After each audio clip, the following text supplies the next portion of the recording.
Hey guys, it's me, Albion Online. Do you get it? So if you played MMOs or mobile games, there's a pretty good chance at some point you've seen an ad for Albion Online. Although I've seen a ton of content for Albion, I've never actually played it, and I wanted to see what it was like for a new player, so I jumped in for a little bit. Now, Albion is a true open-world sandbox, as in, aside from the tutorial quest chain that you do right at the start of the game, there are no quests. There's no overarching story. Your story and everything that happens in the game are what you want to happen. So if you want to be a farmer or a gatherer, go for it. You want to open your own crafting shop? It's right there for you. Want to run around in the lower tier zones, killing players at random just for daring to walk in front of you? Live your dream, king. After those initial introduction quests and stages, the game is just literally whatever you want it to be. But above all else, what this game truly is the grind.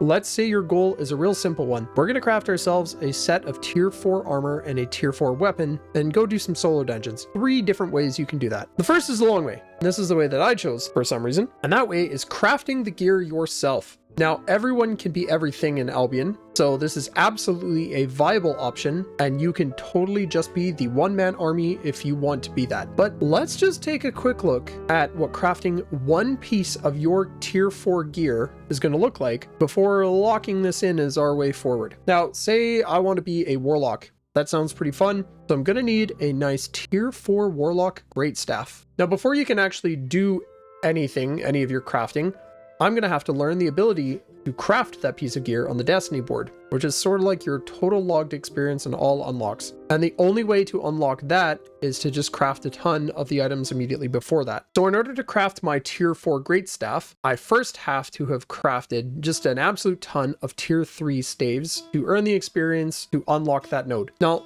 let's say that we've already got that part done. So at least we know how to craft our tier 4 weapon. Awesome.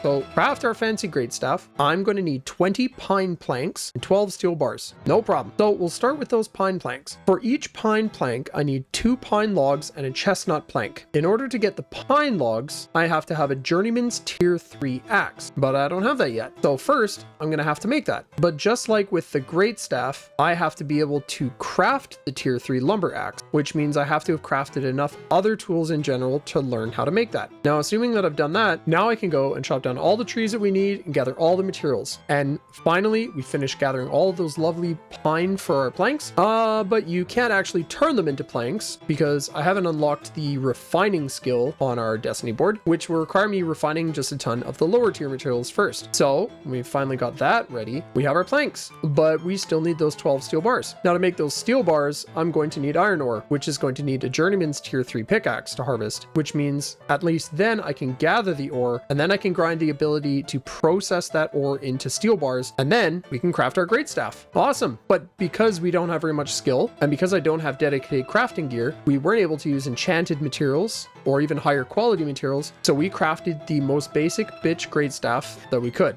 which is considerably weaker than what it could actually be. Now, while that sounds like a ton of effort, which it is, the end result is that you're now using this piece of gear that you personally invest a lot of time and effort into making.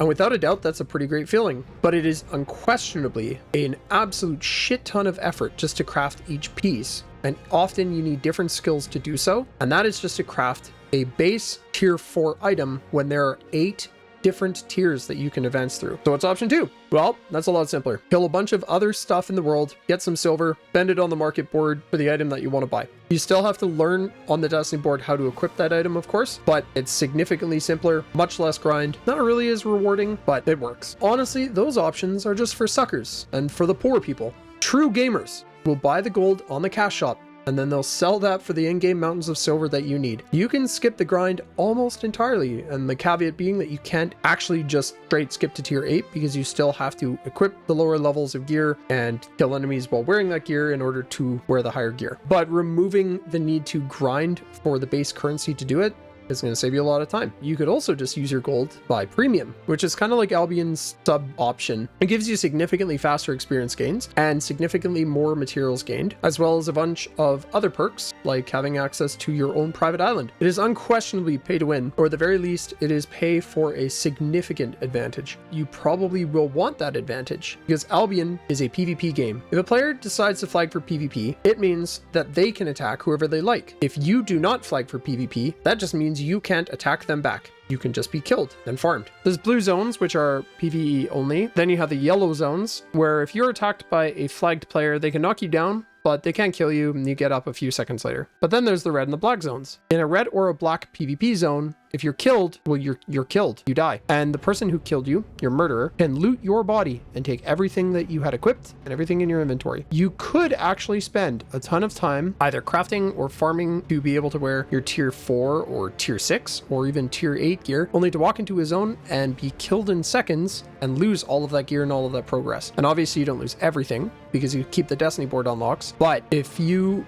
walk into one of those zones and that was your experience right after crafting something, you are probably going to quit playing Albion. I think if you're into PvP, Albion is a really solid free MMO. You could sink hundreds or thousands of hours into it and have a really great time. If you're not into PvP, you're probably still going to have a ton of fun until you hit that PvP progression wall. And then you have to decide for yourself if that dice roll or the chance in PvP is worth it. For a new player, I think it's a really rewarding and enjoyable experience, especially like crafting your own gear and gathering all that yourself. It's really, really good. Hey, that's Albion Online.